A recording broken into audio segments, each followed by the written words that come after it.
Hello everyone, I'm Nathalia back again with another Awaken Chaos era video. So in today's video, I'll be showing you a different team composition that you can use to farm the Queen of Tides dungeon. And to do this, I'll be using Rachel, who is available summoning her through the advanced summon crystals as well as the limited summon. So as you notice here, you have a chance to summon Rachel from this limited summon by using the Stardust. So currently my account does not have Rachel, hence I borrowed a friend's account who is known as Vindication. He's happy to loan his account to me to showcase her abilities. Alright, so we are now on the Queen of Tides Arcane Dominator on the Helmut Stage 4, and currently this strategy that I'll be showing you will work for both Helmut Stage 3 as well as the Helmut Stage 4.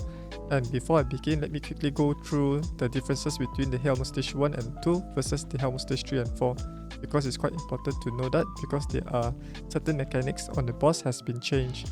So let's quickly take a look at the Queen of Tides of the boss. So currently, right, the boss have a unique passive skill known as the Cleansing Dew. If she is affected by 4 or more negative effects at the start of the turn, she will remove all of the negative effects, which makes it quite difficult to use the poison meta or the poison team, such as like Angelo, Sentis, Valuk to deal damage to her. So for Helmut Stage 3 and 4, you need to use Damage Dealer to nuke down the boss instead. And apart from that, Helmut Stage 3 as well as Helmut Stage 4, they drop Fabled Gears. And Fabled Gears have Fabled stat. It's like an additional stat on top of the substats. Alright, so let me skip the formation to show you the heroes as well as the spell selection. Alright, so this is my squad. I have Flarence, William, Nathalia, and Rachel. Flarence is there to apply the AoE bonus attack so that my damage dealers can deal more damage to the enemies with their basic abilities, and this synergizes really well with William, a unique trait that boosts up the basic ability damage by 60%. And Flarence is also capable of healing my allies, and with the Fate set gate on her, she's also able to provide shields to my squishy heroes who are Nathalia and Rachel to extend their survivability in the boss battle. And not only that, Flarence is also capable of stripping buff as well as providing a unique trait to allow my heroes to perform AoE splash damage, which is crucial to take down the left and right type guard quickly on the boss wave. And William is there to provide the counter attack buff so that my damage dealers can deal more damage to the boss, and he's also there to apply the defense down and also allow performing ally joint attack with his basic ability. And then we have Nathalia, she's the third to go in a team. She's my primary damage dealer to clear off the enemies on the first and second wave, and also to deal massive amount of damage to the boss. And finally we have Rachel, the hero that we'll be showcasing in this team today. She's the main boss damage dealer because she deals massive amount of damage through her single target skills. And not only that, she's also capable of dealing bonus attack whenever the enemy has multiple positive effects on themselves, and she also deals massive amount of damage to water enemies. And last but not least, her basic ability also is capable of applying defense down, so it's also good to build some focus stats on her. And for the spell selection, I have selected Sundering Purgatory to apply the AoE defense down on the boss wave as well as the first wave. It's quite useful to apply on the first wave because it allows your damage dealer to clear them off quickly to save some time. And last breath is basically like an insurance plan in case Flarence is taken down too easily. It can be revived to provide some healing as well as bonus attack again in case she isn't able to survive until round 8. Alright, so that's basically the hero and spells. Let's see this team in action. Alright, so at the start of the battle, William will go first to apply the Sundering Purgatory as well as his ultimate, followed by Flarence, a bonus attack and increased damage taken. And then Nathalia will clear off the first front line of enemies, and then Rachel will perform the cleanup with the help of the bonus attack from Flarence. And on the second wave, William will provide the counter attack buff that grants 10% more damage to Nathalia because she also has a unique trait that amplifies her damage output by 10% per positive effect. During the second wave, if your damage dealer isn't able to one-shot the mini crabs, they will target or prioritize attacking the weakest affinity hero. And in my team, I have Flarence, who is a fire hero. Fire hero is weak against water hero in the Queen of Tides. And now on the boss wave, the target priority would be to select a boss. Both William and Flarence will perform their AoE ultimate because they are all ready right now. And then Rachel will perform her ability here. So if you want to have her to deal more damage, right, it's best to gear her in an assassin set to multiply her damage by like 15%, as well as 35%, 50% chance to apply fire by 35%. And during this part, right, you need to build Flarence quite tanky so that Nathalia can finish off the enemies here as well as Rachel. because of the AoE splash damage. Otherwise, right, on the next round, the right target will be able to heal the boss, which slows down the run.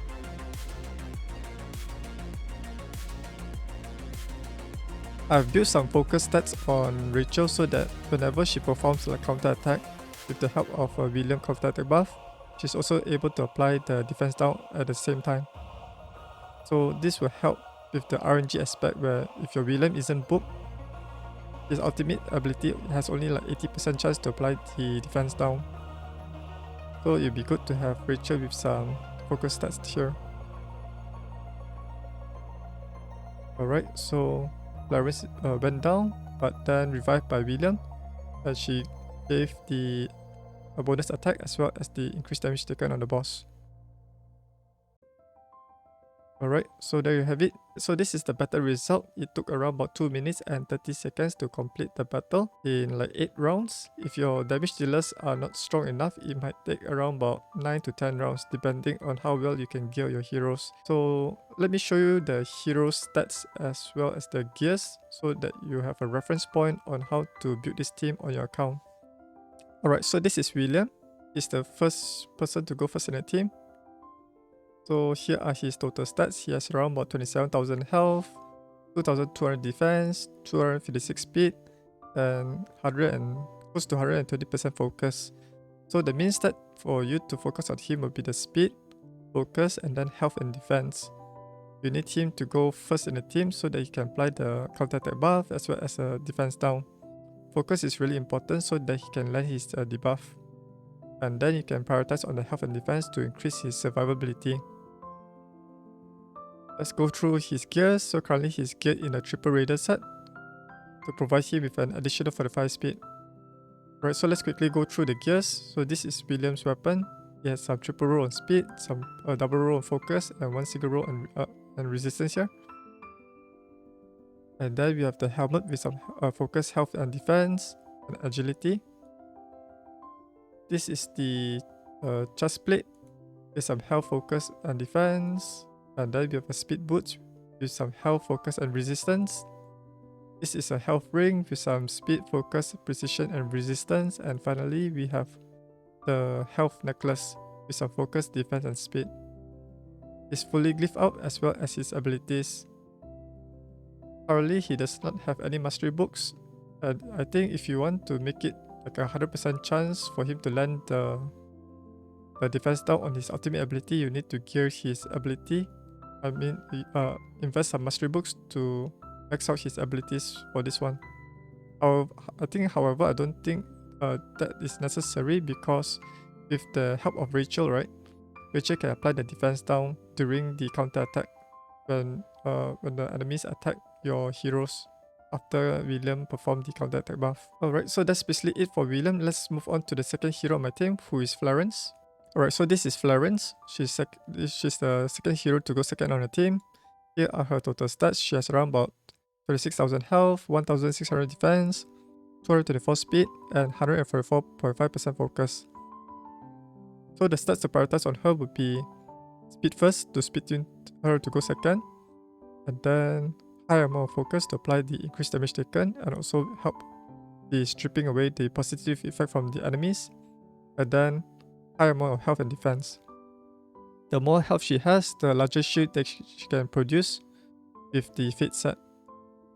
Alright, so let's quickly go through the gears. So currently I'm gearing her in a guard set as well as a Fate set. Guard set provides a 30% max health as a shield to protect her during the second wave as well as the boss wave. And Fate set allows her to convert 50% of the healing amount into shield for 2 turns. So if you're using like the Geist Renewal healing for your spell, then guard set is really important there because it prevents her from using Geist Renewal spell during the second wave when the enemy performs the attack on Flarence with due to the big crab attack. Okay, let's quickly go through the gears here. So this is the weapon.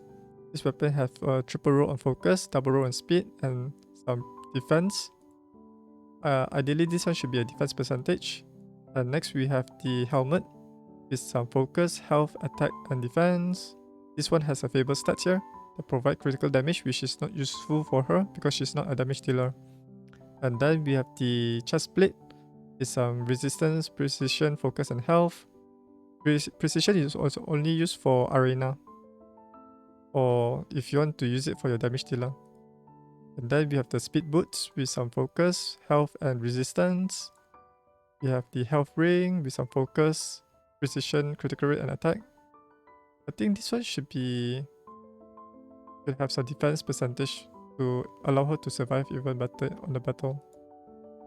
And then we have the health necklace that provides some focus and health. I think this one can be changed with a better stats here. We find a better stats here. Focus and defense. I think we don't have a good guard set here, so most likely we'll use this as for now. The glyphs and abilities are all maxed out. She does not have any mastery books on her. I don't think this one is necessary. Alright, so that's basically it for Flarence. Let's move on to the third hero on the team, who is Nathalia. Alright, so this is Nathalia. Here are her total stats. She has around about 6,372 attack, 172 speed, close to 100% critical rate. Ideally, this one you can increase her critical rate using the augmentation cost, and then 316% critical damage. The remaining set does not really matter for her. Okay, just build her with high amount of attack and critical damage as long as you reach like 100% critical rate to make the run much more consistent. And the boss speed is around 165, so you need to build them with 165 speed and above. Let's quickly go through the gears. She's currently geared in a guard set as well as a double raider set. Double raider set provides 30 speed, and guard set is to provide her with shield to activate her arcane words ability here. Because this passive skill requires at least one buff active on her before she can trigger this attack up buff as well as the immune buff. Alright, so let's quickly go through her gears. So this is the weapon with some critical damage and attack and precision. This is the helmet with some critical damage, attack, and critical rate. This is the chest plate with a critical damage, critical rate, attack, and plus stats attack. This is attack boots with some speed, agility, and critical rate and defense. Ideally, this one should have critical damage. And next, we have a critical damage ring with some attack and defense and speed. Ideally, this one should be critical rate so that she can reach 100% critical rate. And finally, we have the attack necklace with some flash stats attack, critical rate, and critical damage. She's currently fully glyphed out as well as her abilities. As for her mastery books, she's all fully mastered, and ideally this one should be fully mastered because it will help her to deal more damage, especially for the Helmut difficulty, Helmut stage 4 and Helmut stage 3.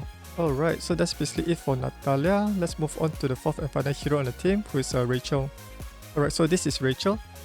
Here are her total stats. She has around about 5,207 attack, 100% critical rate, 281% critical damage, and 74.5% focus. This focus is really important so that she can strip away the enemy's buff as well as to apply the defense down consistently during her basic ability attacks. And yeah, the boss speed is around 165, so in order for Rachel to go before the boss, just build her more than I think 165 speed. And also do take note that you should not build Rachel with too much attack because this will cause the boss to target her rather than Nathalia. Because Rachel has a unique skill that grants her attack up 50% on herself and 30% attack on the remaining allies. And Nathalia, I think on the boss wave, right, she will apply the immune buff on herself, which prevents the water prison from stunning her. So if you build too much attack on Rachel, right, this will cause the boss to target her, Rachel, instead of Nathalia, which will slow down the run because Rachel will not be able to deal damage to the boss. Okay, so let's quickly go through the gears. So currently I'm gearing Rachel with an assassin set as well as a raider set. Raider set provides 15 speed, and assassin set allows her to deal 50% more damage to the main target and have a 50% chance to deal additional 35% damage. If this one procs, right, that means it's like 50% additional damage to the target. Alright, so let's quickly go through Rachel's gear. So currently she has this weapon with a double roll on speed, critical rate and critical damage. And this is the helmet with some triple roll on focus and critical rate and attack. For the Fabled Stat Resolute, it just offers a 9% resistance, which is not useful for Rachel. Ideally, this one should be a critical damage or attack. And then we have the chest plate with some critical rate, critical damage and attack. Ideally, this one should roll into attack percentage rather than resistance, or this one should be a focus stats instead. And then we have the attack boots with some critical rate, focus and critical damage. And next we have a critical damage ring with some focus, attack and critical rate. Ideally, these two rolls should land either focus or attack percentage. And last but not least, we have the attack necklace with some critical damage, agility and critical rate. Agility is not useful for her in this particular speedrunning dungeon, so it should be either speed or focus. Her glyphs and abilities are all maxed out, and currently she has some mastery books on her to improve her critical rate. Okay, and she's also ascended 3 times, and the ascension is really useful for her to boost up her base speed by 15 speed here. So you can focus more stats on her critical rate, attack and critical damage. Alright, so that's it for the video. Hopefully you learned a thing or two on how to set up this team using Rachel for the Queen of Tides. And if you have any questions, do let me know down in the comments below, so I'll be able to assist you in creating this team. If you enjoyed this video, do give this video a thumbs up and also click on the subscribe button as well as ring the notification bell to stay up to date whenever I upload a new video on this channel. If you'd like to support my work, you can donate to my PayPal account. The link is in the video description below, or you can support me monthly by becoming a patron at my site at patreon.com/Ayumilove. And if you'd like to learn more about Awaken Chaos Era, I have a website at ayumilove.net where you can learn more about Awaken Chaos Era heroes as well as the dungeons. Thanks for watching, and I'll see you guys on the next video. Bye!